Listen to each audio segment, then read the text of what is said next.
Welcome. My name is John McDonald, and I am one of the SLDS trainers for the Georgia Department of Education. Today's session will be the TRL workshop. I hope that you've logged into your student information system and accessed SLDS. If you haven't, please do so now.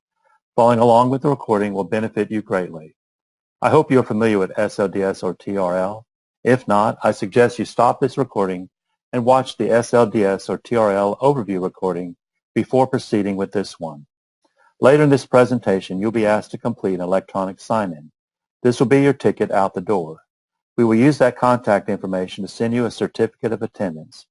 You can share that certificate with your administration if you need proof of attending.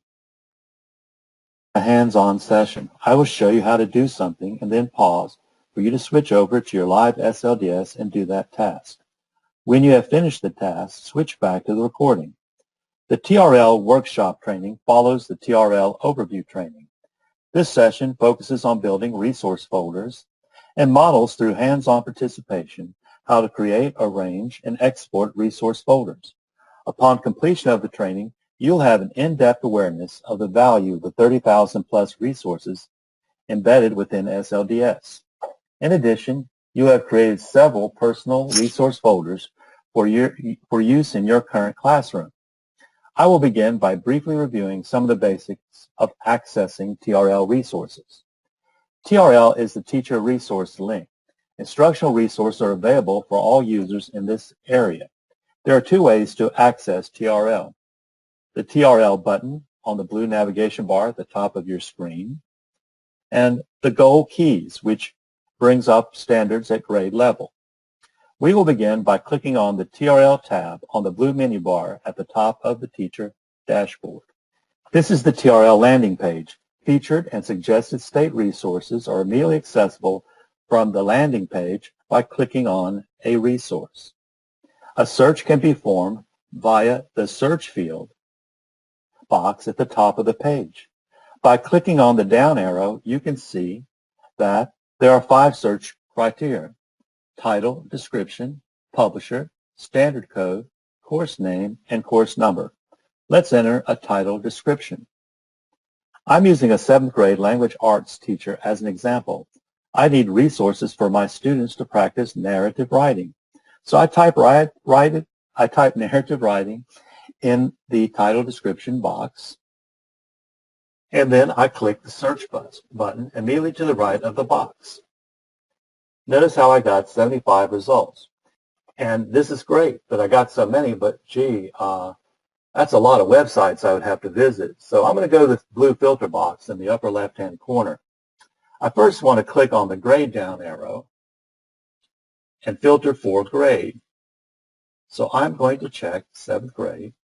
Now, of course, I could check multiple grades. I could include 6th grade and 8th grade, but since I got so many results, I think I'll just stay with 7th grade. And notice now that I am down to 23 results. So next I'm going to click subject just to be sure these are for ELA, and I click ELA. Now I have 20 results.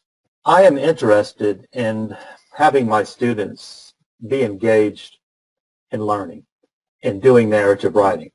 So I'm going to look for an interactive resource. So I'm going to scroll down to digital media type, click on the drop-down arrow, and check the checkbox for interactive. I came up with one result, oral history. I can either click on the image or the title of oral history. I can also view all the metadata, everything from the subjects to the date it was created, the publisher name, the standards. Notice I can use this for grades 6 and 8. I can see, again, this is our training site, so it's not as robust as your live site, but when you hover over that hand, you'll see that this resource has been visited 82 times. If I have a problem, for example, if I click on it and it's a link doesn't work, I click on the exclamation mark and report that or any other problem. And later we're going to save this, and we will review how to save that at that time. So to view the resource, I'm going to click on the image. It's taken me to the host of this resource, which is Scholastic. Now, this looks like this will be very good. Right now, I'm not going to take the time to explore it, but I'm going to save it so that I can do that later. So in order to save it, I'm going to X out of the tab where this resource is shown.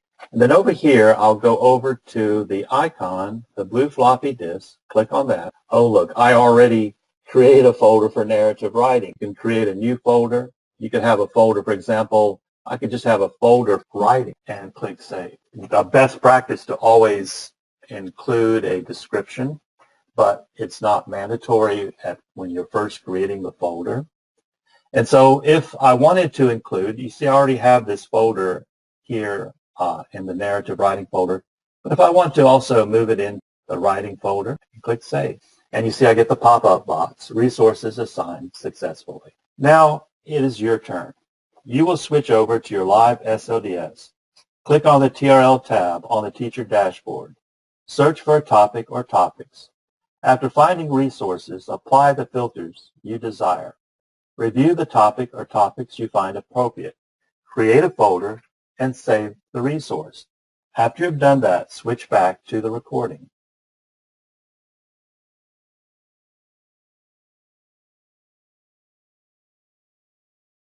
Now I'm going to conduct a search by standard code. I first need to clear the filters by clicking the Clear tab. Then I need to clear my search box by clicking the white X and the red dot in the search box. If I already know the standard code, well, first of all, I'm going to select. If I already know the standard code, I can type the code right here and click Search. In this case, I don't know the code. So to view the learning standards, I need to first filter for grade and subject. So I check grade 7, subject, ELA. Notice here it shows what I filtered for, grade 7, and the subject, ELA. And I have 1,820 results. So next I'm going to click on the drop-down arrow in the green Learning Standards box. And then I must select a course. And I will select Language Arts Grade 7, which brings up the standards.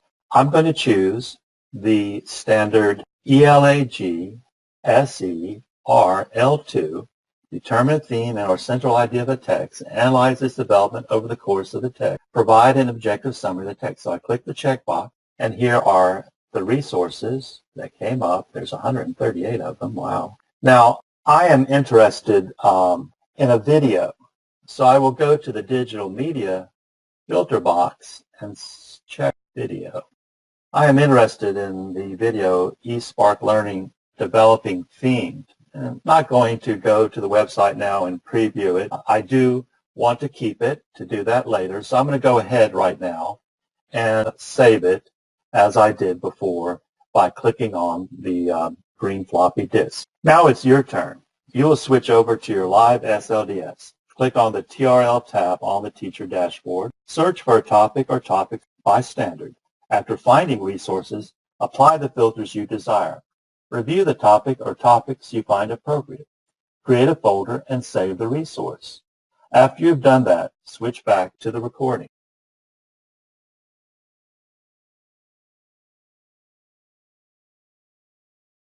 I'm now going to conduct a search by publisher. So I need to clear the filters and then go up to the search box and click on publisher. And if I want to just browse all the publishers that are possible and look for a publisher that I'm interested in, this publisher search uses predictive text. So if I type the letter A, you'll see it presents all the hosts of the resources that we have, and you can just scroll down to them. But I do know I want, in particular, the publisher Georgia Virtual School. So I can just type that directly in the box, click Search, and you will notice there are quite a few resources here. Let me scroll up, 2,918. All of the Georgia Virtual School course content is available. Georgia Virtual includes very high quality content that includes lesson modules.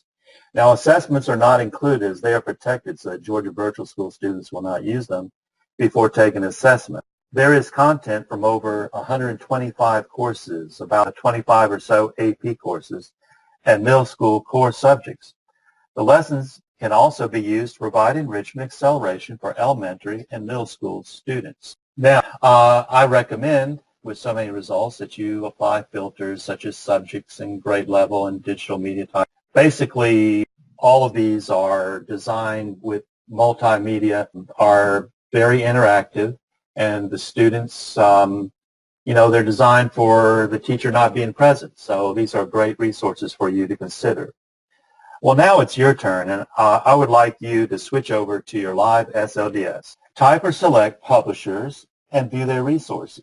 After you've completed your search, I would like you to please switch back to the recording.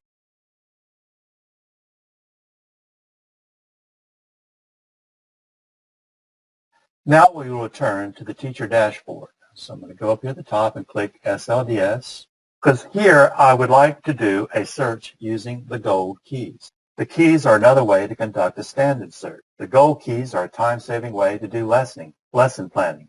Lesson planning usually includes looking at the standards to be taught and gathering resources to use to teach them. So I'm going to click one of the gold keys, which will take me to the standards for that class. These standards can be copied and pasted in a lesson plan document, so they're here for your convenience. Better yet, the teacher can search for the resources by selecting standards.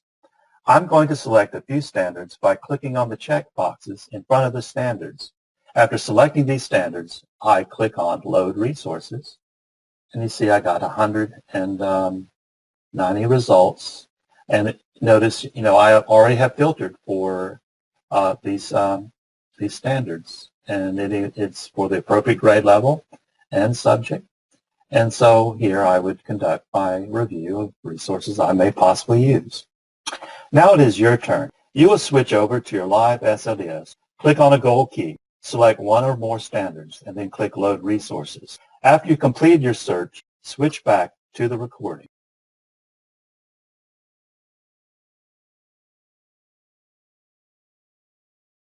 Now that we have completed the presentation, please complete the electronic sign.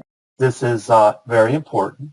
Please open an internet browser and type in GOO.GL/SVU0RP. Pay close attention to the URL as it is case sensitive, and that is a 0 before the RP. This is your ticket out the door. When you're entering your information, please be extra careful typing your email address, as we will use the contact information on this sign-in to send you a certificate of attendance. As I said earlier, you can share that certificate with your administration if you need proof of attending. If you're having a difficult time with the URL link, please email me directly and I will send you the complete URL. Near the bottom of the screen, you will see my email address and the email address for SLDS. If you have questions regarding this specific webinar, please contact me. If you have more generic questions, please contact the SLDS email address. Thank you for participating in this training session. I hope you found this session beneficial. If you cannot attend a face-to-face training on our other training modules, please participate in some of our other webinar training sessions.